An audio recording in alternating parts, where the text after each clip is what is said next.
Adrian, we ready over there?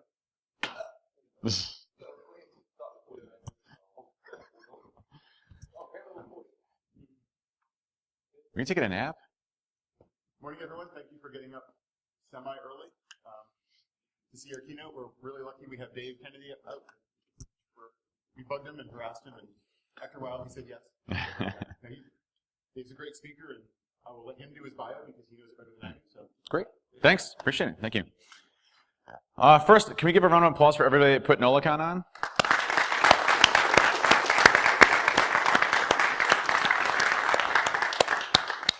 What a great environment to come out to New Orleans and come out here and have a great time and all that good stuff. So I actually went to bed fairly early yesterday for most of you folks. I think I saw most everybody out still at 1 a.m., so I feel pretty refreshed and ready to go. Little background on myself. Dave Kennedy. I started 2 companies called TrustedSec and Binary Defense. TrustedSec is a consulting company, all that good stuff. And BDS is a MSSP. But you know, my history has always been more so on the technical side of things and getting into organizations and more of the offensive. And so I thought today I'd talk a little bit about what I do from an offensive perspective, but also talk a lot about how you can detect things that I do on a regular basis. And I'll actually be releasing some new stuff on GitHub, probably either today or on Monday. That there's a lot of new techniques that you can do to detect a lot of the stuff that I'm doing. But I'm on the news a lot. I've testified in front of Congress. I was a Marine. It's always funny going on the news. I think some of you have probably seen me on there a couple times, and some of you haven't. But when you go on the news, the first time I ever did it, I was terrified. You know, you're in front of the screen and you can't see anything, and literally you're just sitting there. And you have no idea what you're going to talk about, so you study. And I had like a book the first time I was going to go on the news. You know, I had like different points I wanted to cover, and then I had like a 5-second, piece on the news or whatever. And so I started doing more and more of them, and I got more and more confident in what I was doing. And there was a time recently where I was supposed to be talking about like ISIS capabilities when it comes to, I think it was on the dude from Team Poison, Trick, that was helping the ISIS and all that good stuff. And so I knew my topic very well. And I was on a different news organization, I won't say which one, but they introduced me as an Iranian nuclear expert. And I know nothing about Iranian nuclear technology or anything nuclear at all, or even really anything that was going on in Iran. I actually don't follow or watch the news at all, which is an interesting piece. So, at that point in time, I went from being extremely comfortable to like, oh shit, I need to figure something out here. And you have a choice. Like either you okay, can I BS my way out of this, or can I just tell them that they got the wrong person and they introduced me as the wrong person? And I decided to do the BS thing. I'm like, yeah, the Iranian stuff is crazy, but what about those ISIS threats? I was trying to hint at them, like, hey, probably should be talking about what I was here for. And they started going to like some treaty of like the 1947 treaty of something or another. I'm like, I have no idea what's going on. And I started sweating in places that I never knew I could sweat from. Like, I'm sweating on my nose, my ears, underneath my eyelids. I didn't know you can sweat underneath your eyelids, but apparently it's a thing. So you get crazy situations when you go on those. But I also had another one that asked me how I would disrupt ISIS with an EMP. And I know nothing about EMPs at all. Like, why would I launch an EMP at ISIS? I have no idea. But so you get weird things on those. But it's always fun and exciting to go on those type of things. I'm also one of the founders of DerbyCon, so hopefully I'll see you all out there. Sorry about the craziness on ticket sales. That was unexpected. I also wrote the Social Engineer Toolkit and a few other things. So today's talk is on offense and defense. And one of the biggest things that I typically see when going into organizations is the fact that they don't understand how we attack from a offensive perspective. We go in time and time again, and it's like everything that we do is kind of mystical, and it looks like magic in a lot of cases. And folks on the blue team are very attuned to the technologies that they leverage, and they leverage those technologies very well. But in a lot of cases, they don't understand the techniques that we leverage to get access into systems. And I'll talk a little bit about that and some good stuff around the detective capabilities. But this is by far the number one most common thing that I see is not understanding the thoughts of attacks. If we look at actual breaches, based on our company data of what we've done for incident responses, 82% still endpoint compromise. So, going after the end users. 14% is perimeter compromise, and 4% is employee error. So, shared credentials or things that they did by mistake. Now, what's interesting about this is that if you look at risk, our highest risks in organizations are going to be by compromising the end user, by far. The easiest way, it's a highest return, high return, low investment type of situation. And so we have a lot of security now, or a lot of lack of security on the endpoints, and that's one of our major areas of compromise, and I'll talk a little about that. But why we're seeing this is the interesting part, and why we're at a point where one user can be our entire downfall of our entire organization still tends to be the case, and it has been for a long period of time. And so I want to show a little history of InfoSec of why we're at where we're at today. I think it's important to understand, where we're at today and why we're there today, and then from there, how do we build and get better at what we're doing. And so if you look at the 90s, which is when I kind of came up, I was programming MUDs and video games and stuff like that when I was a kid. But you look at the recommendations of what we were supposed to do then is, you had firewalls, which were a relatively newer concept. And we're like, hey, you have these firewalls, and what you should do is you should do network segmentation. You should segment things off so that people can't communicate with one another. And that was a good concept in the 90s. The 90s are like, hey, you should not, put sales folks on the same thing as IT and IT in the same, subnet range as these. You should actually segment off things and, create little containers of your business so that if you get hacked, they don't spread over. But no one really listened to that. And so we have flat networks and all this other stuff kind of happening right today. And it seemed like we're just crying wolf, like, oh, that's not going to happen. We can just build an easy network. It's easier for us to manage a, flat network than actually have to go and do network segmentation. Well, then PCI happened, right? And everybody's like, oh, hey, well, we have to comply to PCI. There's companies that don't even have to deal with PCI. They're using PCI as their framework, and you go to a board of directors like, yeah, hey, we have to deal with PCI. We have to, do PCI compliance because it tells us to do all these things. And then someone's like, hey, are we even using credit cards? No, but we still need to comply to it, make sure we're doing everything fine. And so PCI was a leverage for us to start to build security programs because we were, hey, if you don't do PCI, we're going to get breached. And again, it seemed like we were crying wolf. And then Target happened, and then everybody started, saying, hey, let's not be the next Target, right? How many times did we hear that? How many board of directors did we hear say that type of thing? And then you started seeing Jimmy John's and Home Depot and a lot of the other ones start to happen. And it's like, hey, let's not be the next Target. And all of a sudden, I felt like, again, we were crying wolf about, hey, let's not be the next breach. But then something crazy happened. Something absolutely awesome. The InfoSec market went off the hook. It went crazy. It went like in a completely different direction than any of us could have ever saw. And this was interesting because I remember looking at most organizations like, hey, I can't get, funding for staff. I can't get funding for this. I can't do this. I can't inject into my business, all this stuff, right? And then you had people that were really freaking out about getting breached. People were terrified that, hey, we're going to be the next person on the news. And then we have these cyber weapons, right? That can completely take apart our entire infrastructure. And we have people that look like this hacking in their basements, breaking into organizations and stealing all this stuff. And then we heard terms like advanced persistent threats and sophistication and cyber weapons. And it started to pollute the executives with all these different things. Now what's interesting today is that if you want to be an APT, all you need to know is a couple lines of bash. Because you look at what the techniques that they're leveraging to break into these companies, it's not sophisticated, it's not advanced in any way, shape, or form, it's just called hacking. It's what we've been doing for 10 years, or 20 years, or 30 years.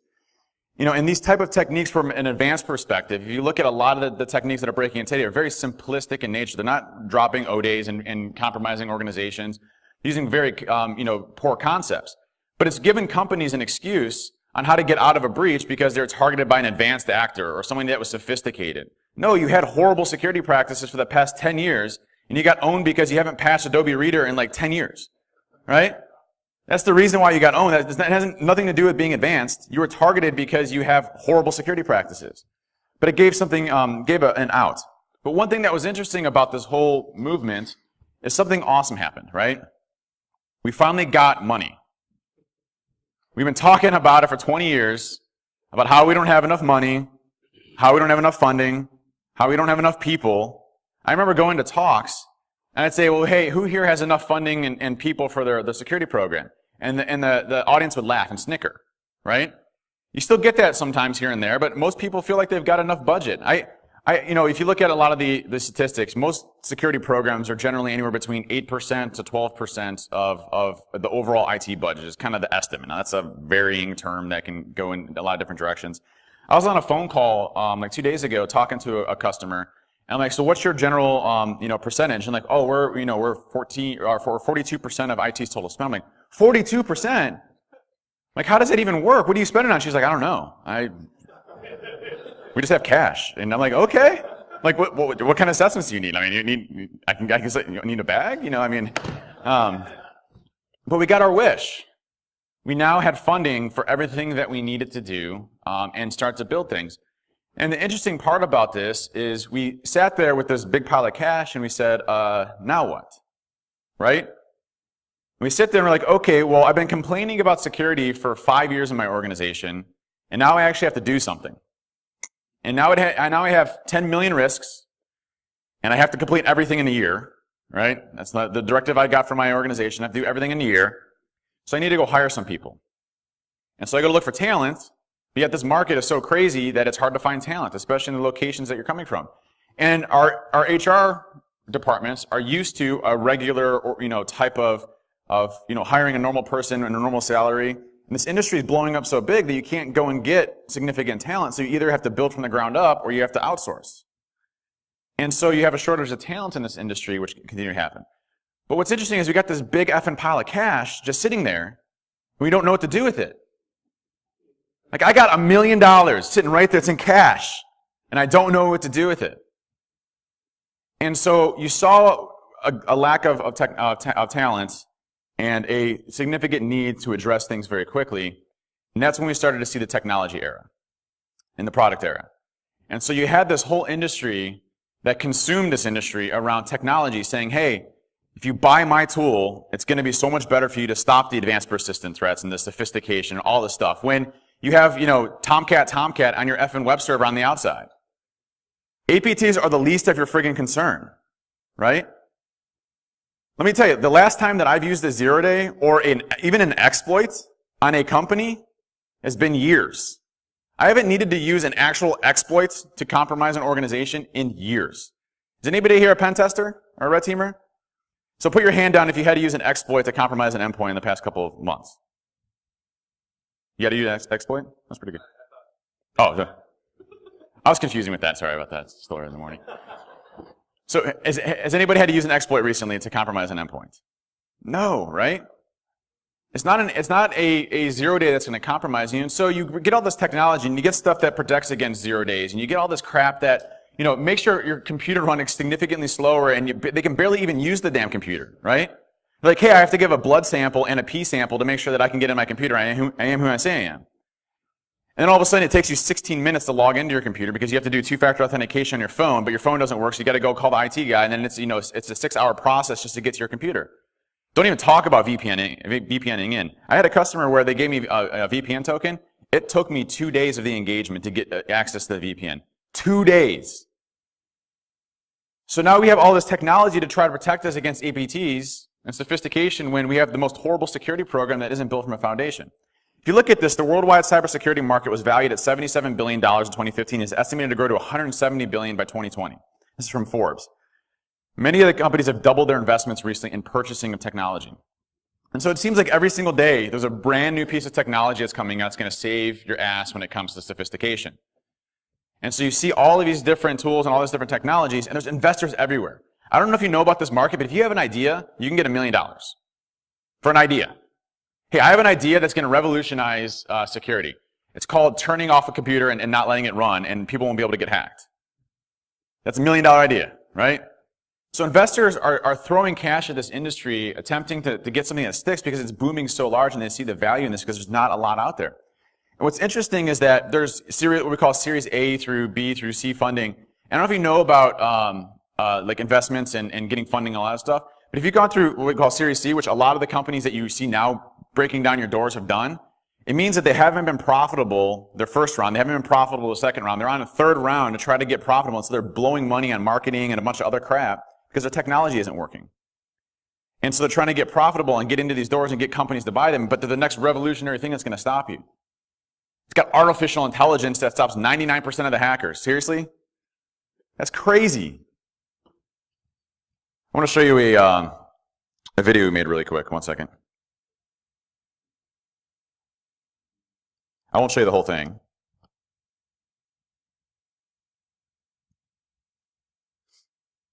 But we also created a technology that will stop all the hackers. I'm about to put this up here because it doesn't have sound, so give me a second. Let's see, where's it at?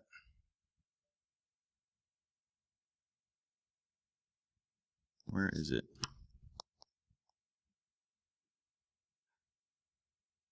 Our videos are literally just messing around. Where did it go? Oh, here it is.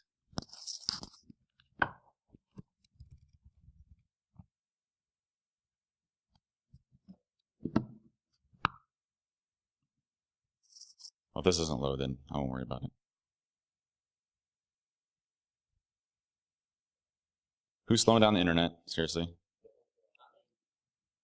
Probably is Adrian. There it goes.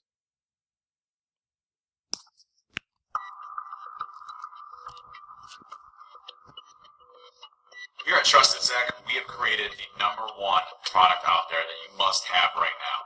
We call it the hacker vaccine.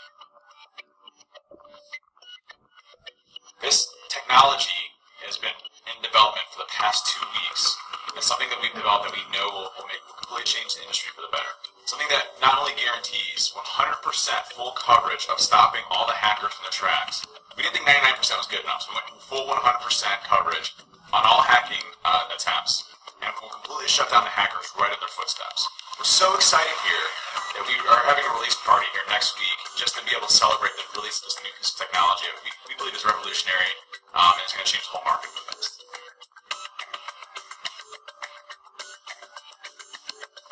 So people ask, how does the hacker vaccine work? How can you stop 100% of the attackers out there? That's a good question. You know, when we were sitting there trying to figure out exactly how to stop hackers in the tracks, we knew that the only way possible was to develop sophisticated artificial intelligence that goes through your entire network and it completely shuts down all of the computers in your environment so that people can't use their computers for hackers to break into it.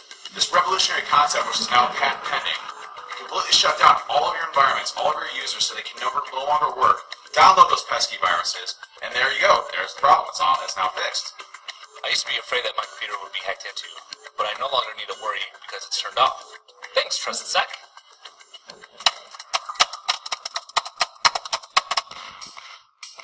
With our latest version 1.0.1, we're going to be releasing a new module called the Enforcer.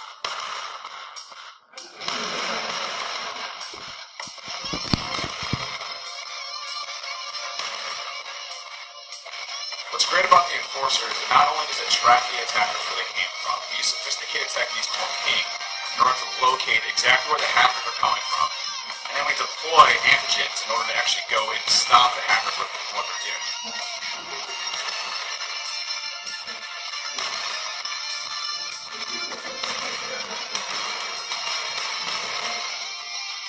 This is a long random pause of Paul. It's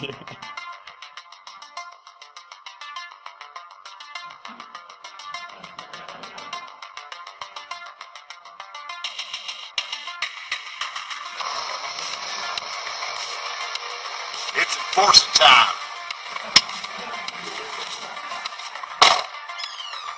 Our Enforcer module literally sends somebody to somebody's house, beats them up, and make sure that they don't ever hack you again. This is our guarantee 100% that they will never touch your computer system, regardless of where they're at on Earth. No!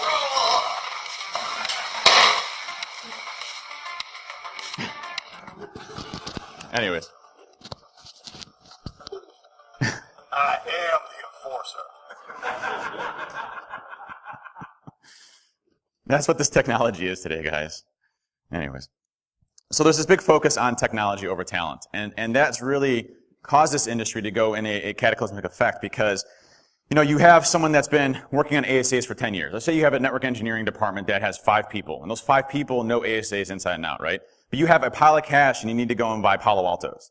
Because Palo Altos are next gen, you need next gen technology, right? Because next gen's what we have, next generation has got to be better, right? And so you have 10 years of horrible network design, flat networks and everything else.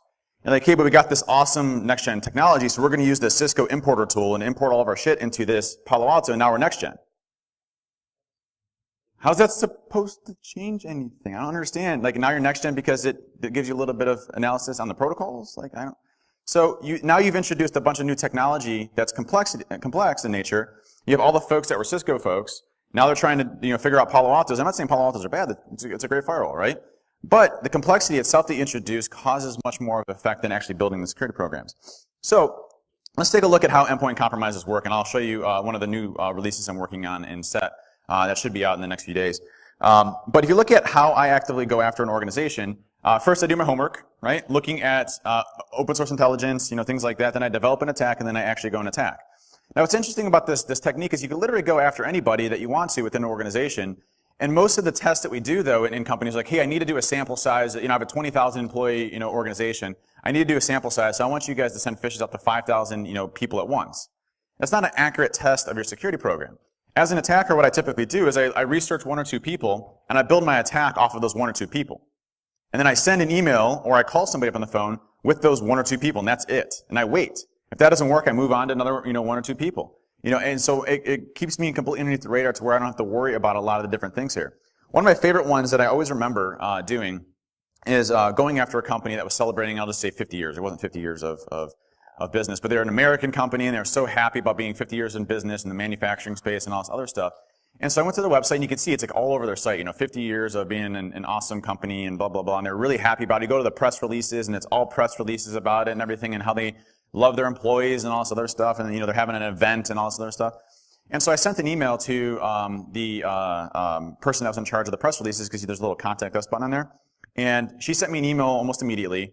And what's great about that one email is not the headers or the IP address that's coming from, or what they're using from an Exchange infrastructure or a technical perspective, but how they format their emails. Now I know, hey, they use this font and this disclaimer and this type of lettering and all this other stuff. So now I know how to format my emails when I'm sending them in. Then I sent an email out and I said, hey, based on 50 years of being in business, we're going to send out 50 free iPhones to the employees that go through this raffle or whatever. And so I sent it out to the employee staff. I only sent it out to 2 people. I had over 100 shells on the system because people were forwarding it to other people. Like, hey, did you see this? And they're like, no, I didn't get that. Why didn't I get this? And they forwarded it to another person. I had 100 shells.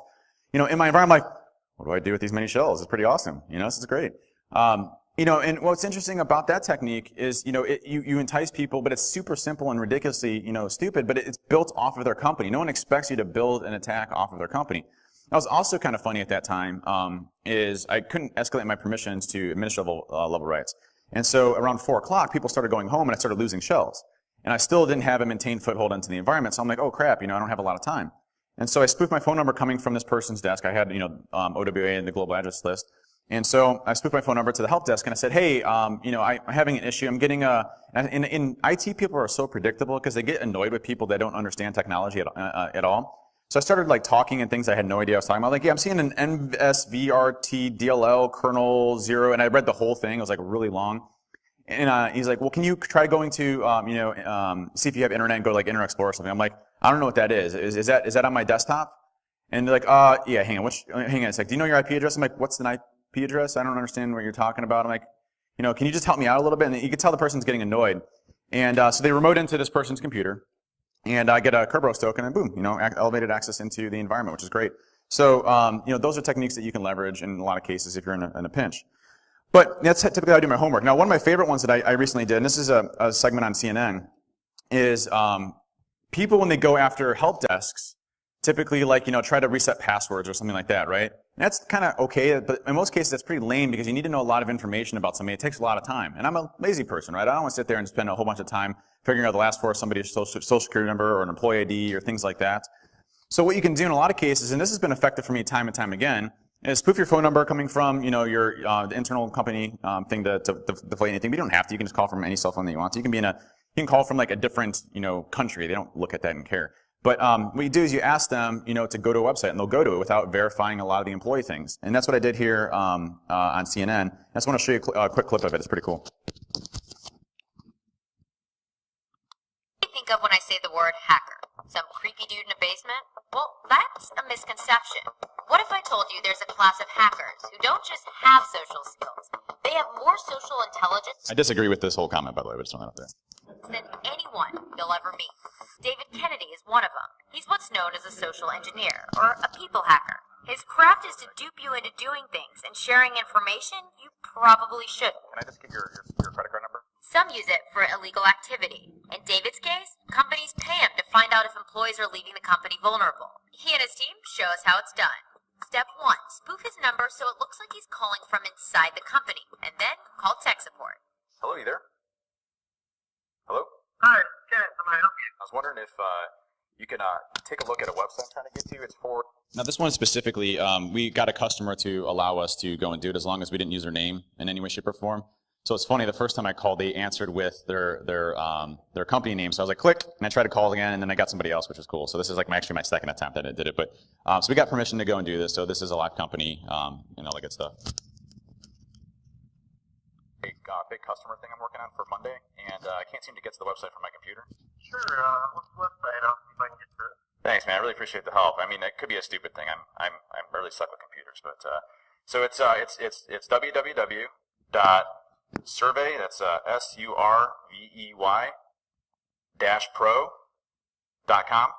Yeah, I got a prompt to open. I just clicked open, and I'm at the site now. Here's what the IT guy doesn't realize. By clicking that link, he's just given David full access to his computer. Whoa, okay, that's weird. I just hit it and it works. It seems like it's working fine now. Awesome. I don't know what you did, man, but I really appreciate the help. Hey, no problem. That was it? We're on this computer right now. You were able to take over this guy's computer within, I would say, like, under 2 minutes. The funny thing is, I didn't do any research. I didn't do any reconnaissance. I just found their help desk number by calling the main line and then called a couple places, and that was it. It was like, a couple minutes of just, work and getting into their infrastructure. And I'll show you how I did that attack here using the HTA attack vector. And it's funny because this method, HTAs are nothing new. Like, there's this old book. It's from like 1998 or something like that. It's like a rainbow book, and it's like really fat and thick. It's like, and it looks like, like a horrible computer book, right? It's got this rainbows and stuff on it. And like page like 1000 or something like that, it's like, hey, there's this way you can use HTA files to completely hack into a computer. And that was like 1997. It's still completely valuable today. It still works great today. So this method I definitely use quite a bit, and I'll show you this in just a second. But it's funny because, people are very predictable in a lot of ways. They want to be helpful in a lot of situations. And there's a lot of different techniques you can use in social engineering. A good example of that is I was doing a thing for a news organization, and the anchor wanted me to hack into her boss, okay? I'm like, okay, well, that's fine, whatever. And so I look up the person's name, and, and I won't say which news organization it was for, but, look up the person's name, and the person happened to be in Paris, filming a thing for this news organization.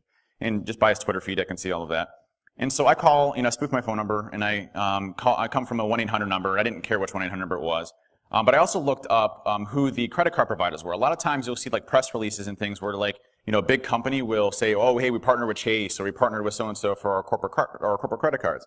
And I happened to find a press article from like, 2010 that said, hey, we partnered with, let's just say Chase as an example. And so I spoofed the calling number from a 1-800 number and called, let's just call him Bob. And I said, hey, Bob, this is so-and-so from Chase Fraud Services. Hey, we're noticing some strange activities. Most recently, it looks like in Paris. Are you currently in Paris right now?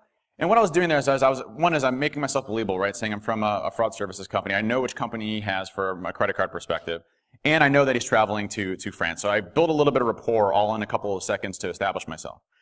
And you can hear that Bob is in a location that's kind of public, and he's kind of like agitated a little bit. And he's like, yeah, I'm in Paris. Everything's fine. Okay, no problem. I'm like, okay, well, I have to go over a couple of these charges from you really quick, if you don't mind. And you could tell Bob's starting to get a little annoyed. And that's kind of a dangerous situation for us social engineers because they normally will just click, and hang up on you. They have those type of opportunities. So I had to do something quick that was going to put them off center so that I can at least get control of the situation and I can dictate the things that happen next. And so I said, okay, Bob, did you spend, $1,272 at GermanDungeonPorn.com? And Bob's like, no, that's not me. I'm like, okay, did you spend, and I named off some horrible stuff like animals and, it was terrible, right? And Bob is completely embarrassed. He's in a public location, and Bob is at this point in time taking these things very seriously, right? He's very scared about what's going on.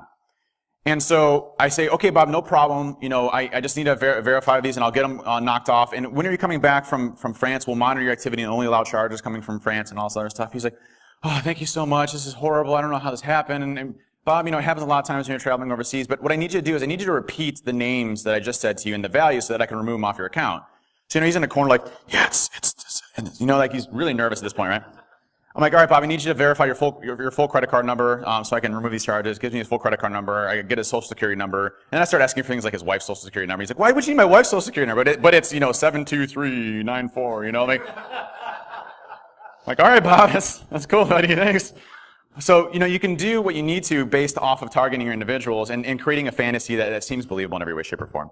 So this is using the HTA attack vector, and this is one of my favorites in SET. Now, this new version that I've been working on, is pretty cool because it's what a lot of like virus companies are doing and things like that is they're looking for specific methods of like PowerShell injection now. So PowerShell, you know, by far is one of the easiest ways to compromise an organization and not have to leave trace remnants of what's going on.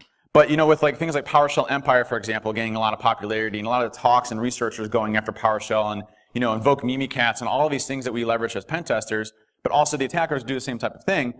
People are starting to get pretty savvy at PowerShell injection. And so the methods that I released in this new version don't actually call PowerShell in any way, shape, or form. So it actually does PowerShell injection without calling PowerShell. So it'll obfuscate all of that so that it's not actually calling PowerShell.exe, so you don't get picked up by things like, you know, something that might be looking for like dash encoded command. It was funny because the last version that I released of set was getting picked up by Symantec. And I'm like, that's weird. They're picking up PowerShell? Okay, well, whatever. So I look at it, and I start going through it, and I had a hard-coded variable name in one of my encoded command parameters. And so I changed the variable name to be randomized, and it completely got through Symantec. I'm like, so you literally wrote a signature for my tool because of one parameter, and that's how you did it? Seriously? That's how bad those are. But anyway, so it randomizes all that now. It's not a big deal. It doesn't even call PowerShell anymore, which is even better. So we'll go ahead and launch the SE toolkit. And so I'm going to go to the social engineering attacks, which is number 1. And can everybody see that okay? I can blow it up a little bit more. Is that better? We'll go to the website attack vectors, which is number 2. And we're going to go to the HTA attack vector, which is number 8. Now, again, you know, it's interesting because I'll ask folks like pen testers and things like that, like, hey, when's the last time that you use an exporter? What do you use to get access to an organization? A lot of times it's still Java applets are still very, very predominant of getting access.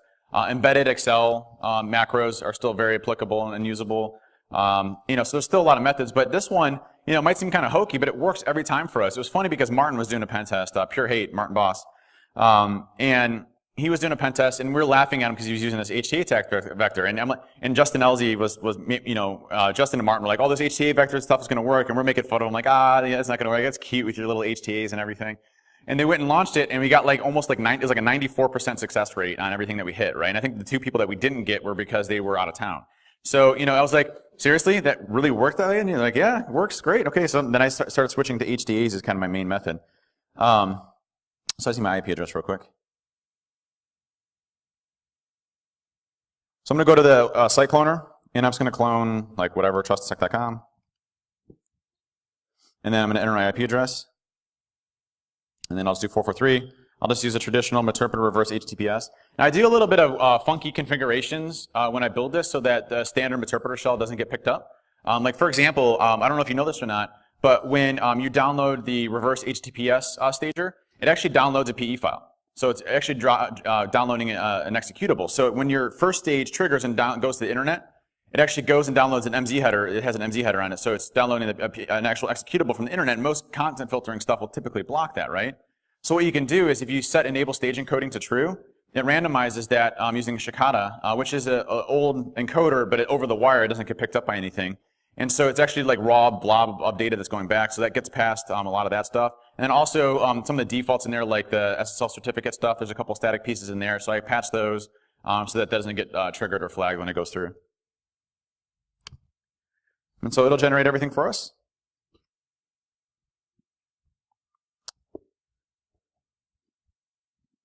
And for the actual PowerShell command too, what happens in this specific attack is when it injects the code, it uses a technique that Matthew Graber originally created, which is Matthew Graber is like one of the best PowerShell folks ever, by the way. If you check him out, one of the best PowerShell folks you'll ever meet in your life. Got a huge man crush on him. But he came up with a technique that allows you to inject shellcode directly into memory through PowerShell, which is really awesome. And it's under the PowerShell process. What I did is you know, what you'd have to do is you'd have to determine whether or not it was 64 or 32-bit and then use a specific command for each one. And when using set, I don't want to have to spray a 64-bit on a 32-bit or a 32-bit on a 64-bit and cause issues. And so what I did is I came up with a new attack vector. It's called the x86 downgrade, which looks for the operating system that it's in, and then it downgrades that process to a 32-bit process regardless and spawns that PowerShell process from a 32-bit perspective. So it basically will shoot native 32-bit shellcode on a 64-bit platform, or if it's 32-bit, it just uses 32-bit. So it doesn't cause it to crash or anything, which is nice. And that's all into this. And I will go. So the steps that a user has to take to actually do this HTA attack are interesting because they actually have to click run.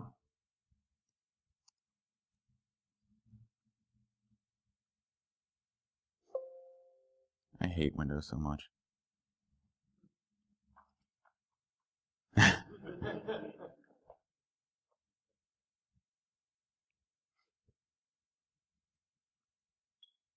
like I'm running this with like 9 gigs of RAM, and it's the slowest thing I've ever dealt with in my entire life. So you have to hit open, okay? So that's one thing that a user has to do, which, you know, might seem like it's kind of crazy. And then, why didn't that work? It's funny when you're doing coding changes in the middle of the night. Why is it not open? That's weird.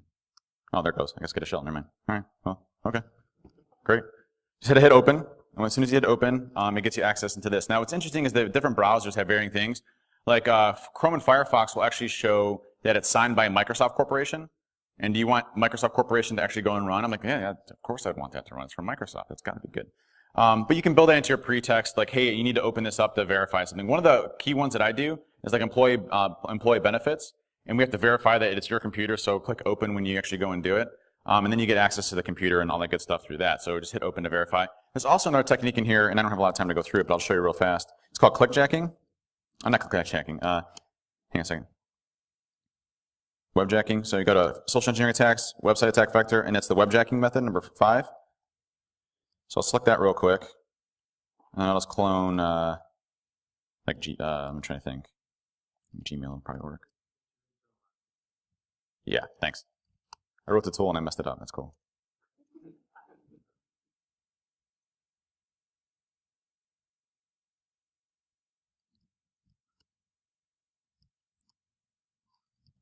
That's your Gmail.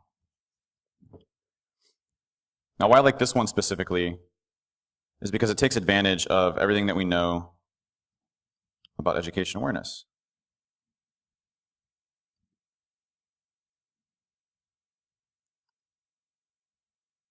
So what I would do is build this pretext up in a way that, you know, has a nice and pretty page, a nice pretty website.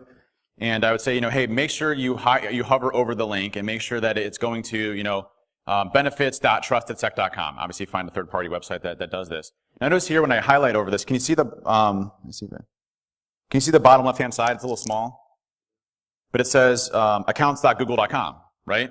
There's no trickery there. It says https://accounts.google.com. That's legit, right? So if I click that, it should be perfectly fine, right? All right. So you click it, and notice I actually go to accounts.google.com, but it does a quick redirect to our malicious website. And now we've taken control of that, right? So you make a believable site. Obviously, I'd register like a domain name and things like that. But it redirects, and you can capture whatever you want. So you can launch whatever attack vector you want to go after. All those good stuff, those good things. So another easy way of getting access. So that's some easy ways of getting in, right? And that's typically what we use. My main method of exploitation, or main methods of exploitation still to this day are executables. By far, PE files are the main method, dropping executables on a machine. Ransomware still uses executables. The fact that, you know, everybody's freaking out about ransomware is an indication that we have poor security practices of stopping executables in our environments. What was interesting is I had a large financial institution call me up on the phone and say, hey, Dave, can you help us out with our business continuity and disaster recovery program? I'm like, yeah, sure, no problem. Like, yeah, we're trying to figure out how to address ransomware. I'm like, sure, I'd be happy to give you some good ideas on backup strategies and all this other stuff. And they're like, no, we want to use you and buy Bitcoin from you so that in the event that we have an issue, we can just pay the ransom and not be interrupted. And I'm like, are you serious? Really? Okay. All right. Anyways, everything is slowly moving to PowerShell. Now there's going to be Bash in Windows, which I thought was amazing. That's going to be great. Awesome. Can't wait for that. Now, what's interesting about this is that the argument is that it just takes one, and, you know, and this is what we always use as a red team technique, right? Hey, I can always break in because it just takes me one flaw to get in your environment, but you have to stop 1,000 different vulnerabilities, right? And that's always been the argument. And what's interesting is Jeremiah, and who I respect a lot, and Egypt that I respect a lot from Metasploit, Jeremiah said, it said an adversary just needs to find one vulnerability to win. To do that, they just need to find one system that the target doesn't know they own. And that's a great example. But what Egypt said, to a counterpoint, Once you're on a system, adversary roles reverse. Blue only needs to find one indicator of compromise to catch them. And that's so true. As an attacker, yes, I only need one flaw to get into your infrastructure. But it only takes me one mess up that you have a detective capability on to actually go and catch me. But we're not building those detection capabilities into our environments to look for those. And that's the big difference. Yeah, you might have 1,000 or 1,000,000 risks, but if you have great detection and you stop it on day 1 versus day 20, that's a lot better of a situation that you are in than before. Some of the things that I love are honey tokens. That totally jacks me up as a pen tester. I heavily recommend incorporating this into your environment, and it's not impactful at all. It's very easy to implement. You can do it in like a day. And what honey tokens are is you create a specific command. I'll show you the code, and I'm going to release it next week. And this is the actual code here. But what happens is you can use it as a scheduled task on your environment, and have it run once a day. And it creates a process in suspend mode, and it creates that process using fake credentials. And I recommend creating a domain admin account, a legit domain admin account that you don't use. Give it like a 500 character password or something like that, right? And lock it up in a safe and never use it. And what you do is you create this account and make it look like a good password, right? Like, hey, this is a super awesome domain admin 1 password, right? And what I do as an attacker is with this honey token in this scheduled task is it shoots these into memory. And when I compromise a machine, I'm looking for those tokens. If I find a domain admin token, I'm going after that token in 2 seconds to find that. So if you have that in there, I'm like, oh, there's a domain admin token. I'm going to check real quick to make sure it's a legit account. Hey, oh, it's a legit account? Okay, I'm going to go and use that. And as soon as you use it, you look for the login failure, which is 4625, failed logon for that specific account. And that is hey, I need to respond immediately because someone is in my environment from a machine that I need to specifically attack. And that event log contains the remote address as well. It's logon type 3, remote logon type 3, and it's going to have the host name and the username that they used. It's exactly what you need to be able to detect that. That's a great benefit. There's also something you can do that was one of my favorites. It's everybody uses Responder, LLMNR, and NBNS attacks, right? Responder is like cheating, okay? It's like you literally put it on and then you get creds and then you own the network and they're like, oh, you did some magic and you got creds. It's crazy. And no one ever fixes it, which is great. But what's great about this one is Ben and I were doing a course out in South Dakota, and they have we figured out a way, and the code's up there, so it's at github.com. And I'll post all this on. If you go to github.com/binary defense, I'm going to put all this up here on Monday, so you'll see it there. But Ben wrote some PowerShell scripts that you can leverage as well that sends out fake MBNS and LLMNR queries. And there's 2 ways that you can do this. One is put that same domain admin username and password in there, right? Because you can specify a password. So put that same one in there and wait for a failed login attempt. Okay? The second thing you can do is it's actually a way of detecting responder in your environment.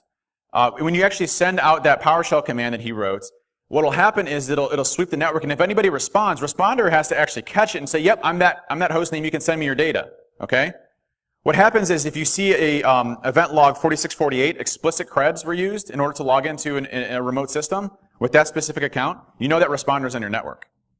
Because no one should ever be accepting those credentials on your network and communicating with it and saying that they're that host name. So there's actually a proactive method instead of just waiting for them to crack the password and get access into your environment. So you can actually look for those specific ones that actually find that on your network, which is really awesome. So I'll be releasing that source code.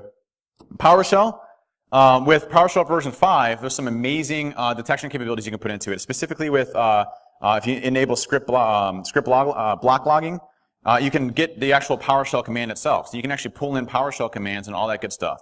You can actually stop PowerShell too. If you have good access controls in your environment, if you have people that are not local admins, you can say an applocker, which you have as part of group policy, disallow PowerShell.exe and a few of the other ones for anybody other than local admins.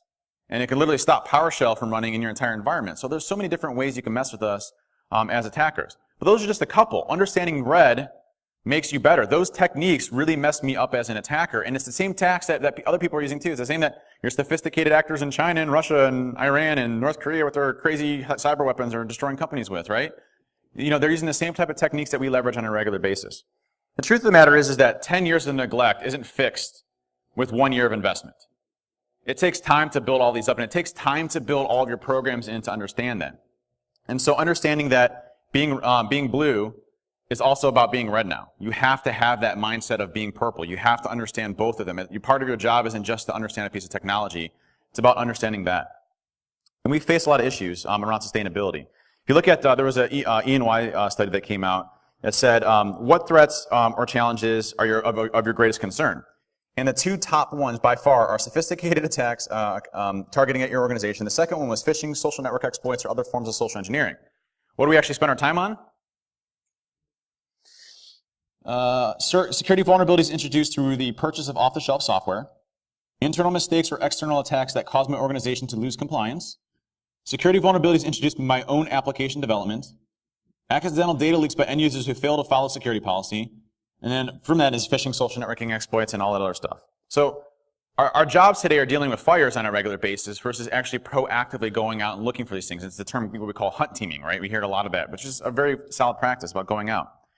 And so we can't be a mystery to one another how we do things. You know, our focus needs to shift to understand a lot of the different things that we're doing from a security perspective. And look at complexity. Complexity is definitely one of the largest issues that we face as well. Introducing complexity into our environments, new pieces of technology. Just know that if you buy a piece of technology, you have to have 2 or 3 people that support that technology, right? You can't just be like, well, I'm going to divert him from the new Palo Altos we just got so that he can do DLP now. Or he or she. It doesn't work that way. You can't just like, hey, I'm just going to leave that and tuck it away. They can require that. Users, I go into organizations, they have all these awesome programs like, well, hey, what do you do for detection on your endpoints? Oh, we don't do any event logs on our endpoints or anything like that. I'm like, if you don't do any event logs on your endpoints, you don't have any visibility into your infrastructure. Event logs can literally find most of the stuff that's out there. So much information on that. There's what are called WMI intrinsic and extrinsic events. You can query those for some amazing pieces of information. And I'll actually have a couple of samples that you can pull from like privilege escalation, a couple other ones I'll be releasing on Monday as well. But you can leverage those to query and look for specific indicators. I use that on IR all the time. Like I have scripts that go out PowerShell and just query WMI and pull all the data back that I need and look for IOCs that I'm looking for. It's fantastic. So in order for a business to operate, a balance between security controls and awareness is critical. And I would spend a lot of time on this specific topic, but the culture that you instill from security has to be one that's healthy and it has to be one that's positive.